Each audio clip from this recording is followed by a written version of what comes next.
बोल निरंकार देवता की, बोल हित देवता की।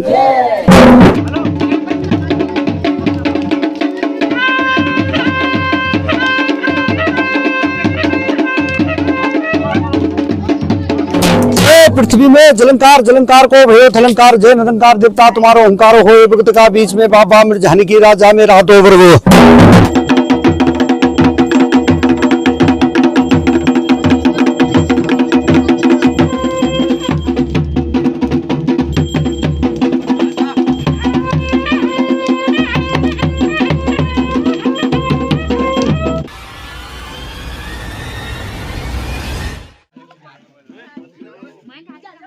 नमस्कार, स्वागत है आप सभी का हमारी जागर पुजई के अगले अध्याय में।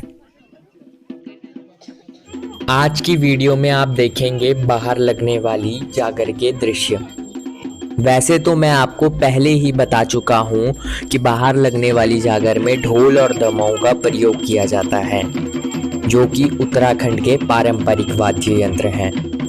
भीतर लगने वाली जागर की तरह ही बाहर लगने वाली जागर में सावर विद्या गुरु ढोल को अलग अलग धुनों में बजाकर देवी देवताओं का आवाहन करता है और स्थानीय बोली में उनका गुणगान करता है।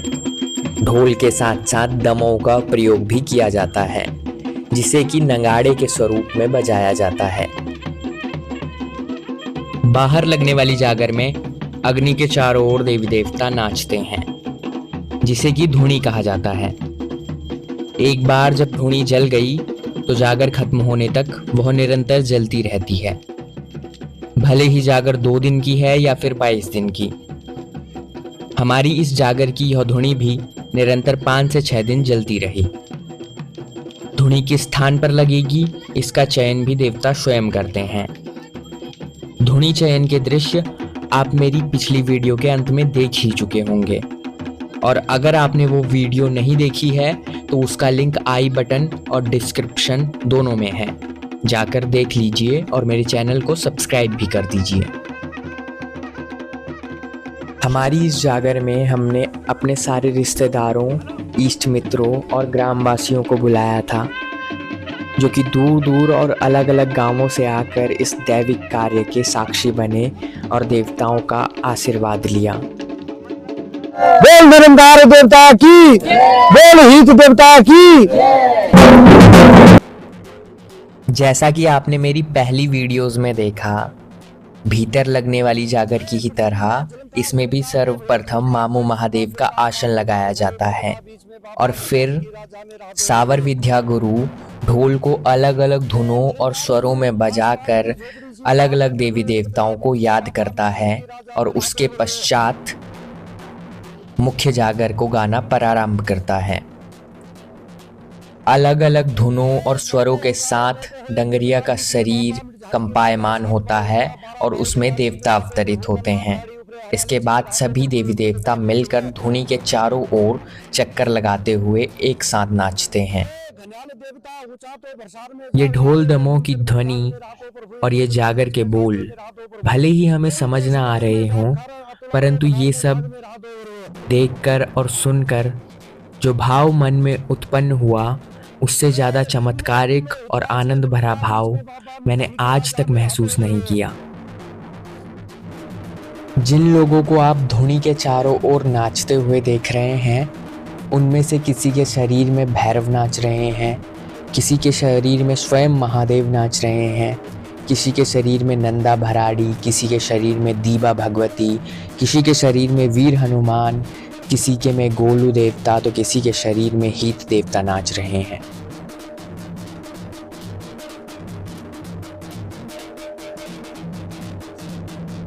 अपनी पिछली वीडियो में मैंने आपको हरुहित देवता की कहानी सुनाई थी और ये बोला था कि अगली वीडियो में मैं आप सभी लोगों को बताऊंगा कि आखिर ये गोलू देवता हैं कौन और क्यों इन्हें न्याय का देवता बोला जाता है। तो चलिए प्रारंभ करते हैं और जानते हैं कुमाऊं के गोलू देवता के बारे में। गोलू देवता की जन्मभूमि ग्वालियर कोट चंपावत थी।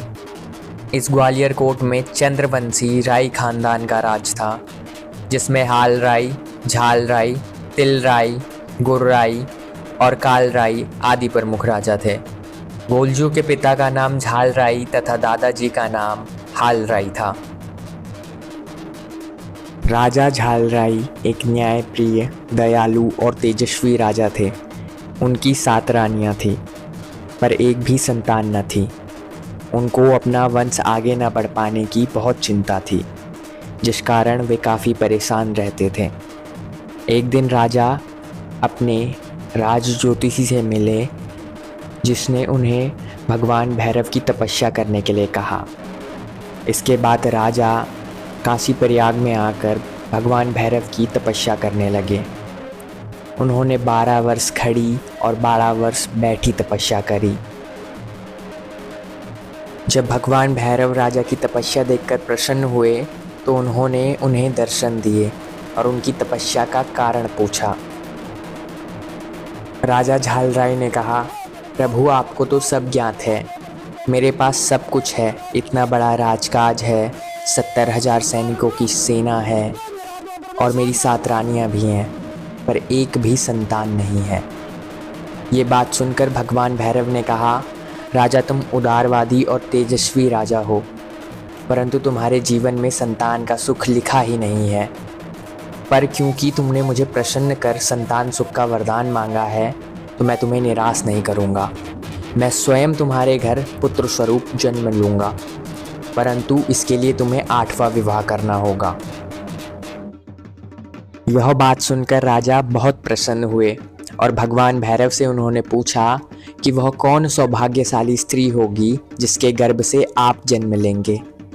इस प्रश्न पर भगवान भैरव ने कहा कि उचित समय आने पर तुम्हें यह स्वयं ज्ञात हो जाएगा कि तुम्हारी 8वीं पत्नी कौन होगी और किसकी गर्भ से मैं जन्म लूँगा। कई दिन बीत गए पर राजा को वो स्त्री नहीं मिली जिससे वह विवाह कर सके। एक दिन राजा शिकार पर गए हुए थे। पूरे दिन शिकार के पश्चात उन्हें प्यास लगी तो सेवकों से पानी मांगा, पर पानी खत्म हो चुका था। इसलिए सेवक पानी की तलाश में निकल गए और काफ़ी देर तक न लौटे। तो राजा उनकी तलाश में एक तालाब के किनारे पहुँचे, जहाँ उन्हें सिपाही मूर्छित पड़े मिले। यह देखकर राजा चौंक गए और जैसे ही पानी पीने वाले थे तो उनको एक स्त्री की आवाज़ सुनाई दी, रुक जाओ, इन सब ने भी यही गलती की थी। यह तालाब मेरा है और मेरी आज्ञा के बिना तुम पानी नहीं ले सकते हो। वह स्त्री बहुत सुंदर थी। राजा उसे देखकर मंत्रमुग्ध हो गए। राजा ने बताया कि वह इस राज्य के राजा झालराई हैं और पूछा कि देवी आप कौन हैं और इस वन में क्या कर रही हैं। उस स्त्री ने बताया कि वह पंच देवताओं की बहन कलिंगा है और झालराई को यह साबित करने के लिए कहा कि वह राजा है। इस पर झालराई ने कहा कि आप ही बताएं देवी, मैं आपको अपने राजा होने का क्या प्रमाण दूं। स्त्री ने आपस में लड़ते हुए 2 भैंसों को देखा और कहा कि अगर आप इनको अलग कर सके तो मैं मान जाऊंगी कि आप इस राज्य के राजा झालराई हैं। राजा ने काफ़ी प्रयास किए पर सफल ना हो सके। यह देखकर कलिंगा ने स्वयं उन 2 भैंसों को अलग कर दिया और उनकी लड़ाई समाप्त करवा दी। राजा यह देखकर काफ़ी प्रभावित हुए और देवी कलिंगा को अपनी 8वीं पत्नी बनाने की ठान ली। राजा झालराई विवाह का प्रस्ताव लेकर पंचदेवताओं के पास गए। पंचदेवताओं को भी यह ज्ञात था कि राजा झालराई जिस स्त्री से अपना 8वां विवाह करेंगे उसके गर्भ से स्वयं भैरव देवता जन्म लेंगे। इसलिए वे भी विवाह के लिए मान गए और राजा झालराई और कलिंगा का विवाह संपन्न हो गया। कुछ ही वक्त बाद रानी कलिंगा गर्भवती हो गई। यह सब देखकर बाकी 7 रानियां रानी कलिंगा से जलने लगी। 7 रानियों ने मिलकर यह योजना बनाई कि वह कैसे भी करके रानी कलिंगा की संतान को ख़त्म कर देंगी, क्योंकि उन्हें ऐसा लगता था कि अगर रानी कलिंगा की संतान इस दुनिया में आ गई तो राजा रानी कलिंगा को ही ज़्यादा प्रेम करेंगे और उनके साथ दासियों की तरह व्यवहार किया जाएगा। सातों रानियों ने रानी कलिंगा से कहा कि एक ज्योतिषी ने उन्हें बताया है कि जन्म के वक्त अगर तुम अपनी संतान की शक्ल देखोगी तो वह मर जाएगी। जल्द ही प्रसव का दिन आया। रानी कलिंगा की आंखों पर पट्टी बांध दी गई। रानी ने एक सुंदर और दैविक पुत्र को जन्म दिया। बाकी सातों रानियों ने उस बच्चे को गौशाला में फेंक दिया ताकि बच्चा पशुओं के पैरों के तले आकर मारा जाए, और रानी कलिंगा को बताया कि उसने सिलबट्टे को जन्म दिया है और खून से लथपथ पत्थर कलिंगा की गोद में दे दिया। जब कलिंगा को यह बात पता चली कि उसने एक सिलबट्टे को जन्म दिया है तो वह शोकाकुल हो गई और राजा भी शोकग्रस्त हो गए। वहीं दूसरी तरफ गौशाला में पड़े बच्चे को खरोच तक नहीं आई। गाय का दूध पीकर बच्चा स्वकुशल था। यह देखकर सातों रानियों ने बच्चे को नमक के ढेर में दबा दिया, पर वह नमक का ढेर चीनी के ढेर में बदल गया। इसके बाद उन 7 रानियों ने उस बच्चे को बिच्छुओं के बीच फेंक दिया, पर बच्चे का बाल भी बाका ना हुआ। जब रानियों से कुछ भी ना समझ आया तो उन्होंने बच्चे को एक संदूक में बंद करके गौरी गंगा में बहा दिया। 7 दिन और 7 रातों के बाद एक मछुआरे के जाल में वह संदूक जा फंसा। जब मछुआरे को वो संदूक मिला तो वो बहुत खुश हो गया, क्योंकि वह राजकीय संदूक था और उसमें बहुत सारे हीरे मोती जड़े हुए थे बाहर से ही। उसने यह सोचा कि अगर यह बाहर से इतना बेशकीमती है तो इसके भीतर क्या सामान होगा, और लालच में उसने उस संदूक को खोल दिया और उसने देखा कि एक बच्चा संदूक के अंदर बंद है। यह देखकर वह मछुआरा बहुत खुश हुआ, क्योंकि उस मछुआरे की भी कोई संतान नहीं थी और उसने गोलजू को अपनी संतान की तरह पालना प्रारंभ कर दिया। समय बीतता गया और अब गोलजू बड़े हो चुके थे। वहीं दूसरी तरफ राजा झालराई अपनी किस्मत से काफ़ी निराश थे। एक दिन गोलजू के सपने में उनकी माँ आई और उन्हें ज्ञात हुआ कि वे राजा झालराई के पुत्र हैं, और उनकी सौतेली माँओं ने उन्हें धोखे से अपने माता पिता से दूर कर दिया है। साथ ही अपने जीवन का उद्देश्य, जन्म से जुड़ी घटनाएं, सब कुछ उन्हें याद आ गया। सब कुछ ज्ञात होने के पश्चात गोलजू अपने पिता यानी कि उस मछुआरे के पास गए जो उन्हें पाल रहे थे और एक घोड़े की मांग की। मछुआरा गरीब था, घोड़ा खरीद नहीं सकता था, इसलिए उसने एक लकड़ी का घोड़ा बना करके गोलजू को दे दिया। गोलजू को अपने भगवान भैरव के अवतार होने का भी ज्ञान हो चुका था, इसलिए उसने दैवीय और चमत्कारी शक्तियों के साथ उस काठ के घोड़े को जीवित कर दिया। गोलजू उस घोड़े को लेकर राजा झालराई की राजधानी की तरफ चल पड़े। राजधानी के समीप ही एक तालाब के किनारे 7 रानियां बैठी हुई थी। यह देखकर गोलू ने अपने घोड़े को फिर से लकड़ी का घोड़ा बना दिया और रानियों के पास जाकर बोला कि हटो यहाँ से, मेरे घोड़े को पानी पीना है। रानियों को यह सब देखकर हैरानी हुई कि एक लड़का काठ के घोड़े को पानी पिलाने लाया है। उनमें से एक रानी बोली कि बालक, तुम पागल हो क्या? लकड़ी का घोड़ा कैसे पानी पी सकता है? यह सुनकर लड़का बोला, अगर इस राज्य की रानी एक सिलबट्टे को जन्म दे सकती है तो क्या मेरा लकड़ी का घोड़ा पानी नहीं पी सकता है? रानियां लड़के के दुस्साहस को देखकर काफ़ी क्रोधित हुई और लड़के की शिकायत राजा से कर दी। गोलू को पकड़कर राजा के सम्मुख लाया गया। राजा ने गोलू से पूछा कि क्या तुम्हें इतना भी ज्ञात नहीं कि काठ का घोड़ा पानी नहीं पीता है? इस पर गोलू ने कहा, राजन, जब इस राज्य की महारानी एक पत्थर को जन्म दे सकती है तो क्या मेरा लकड़ी का घोड़ा पानी नहीं पी सकता?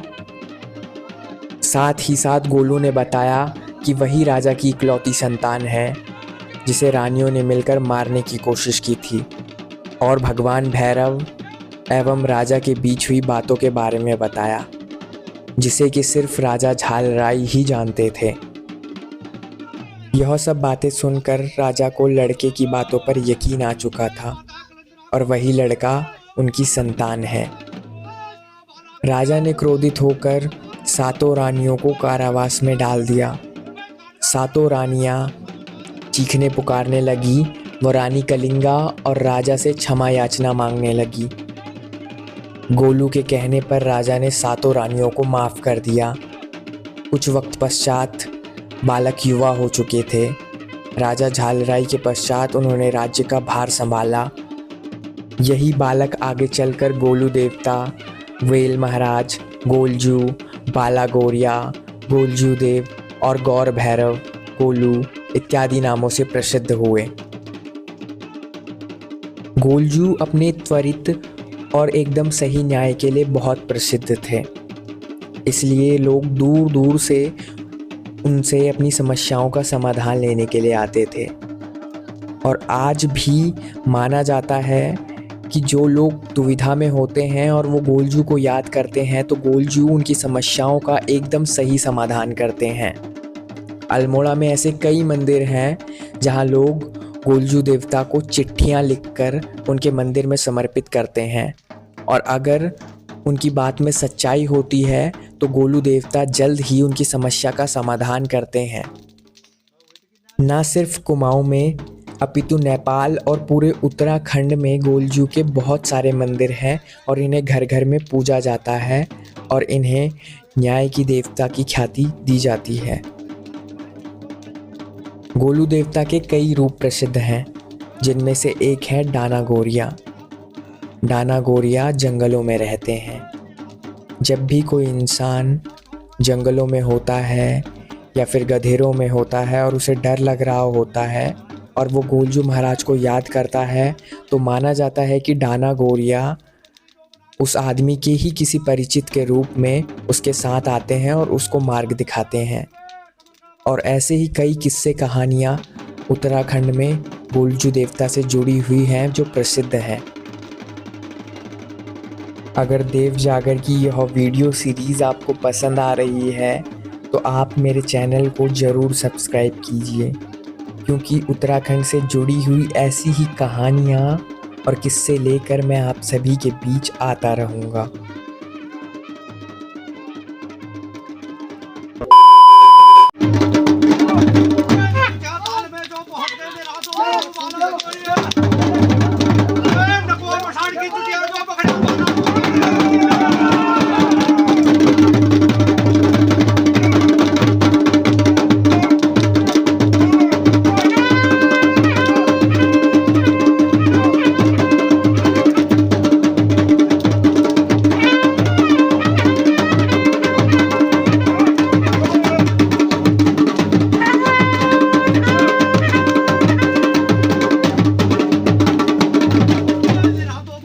घाट को नको साध्याल में राहतो प्रभू बेताली घाट को समेण जो साध्याल में राहतो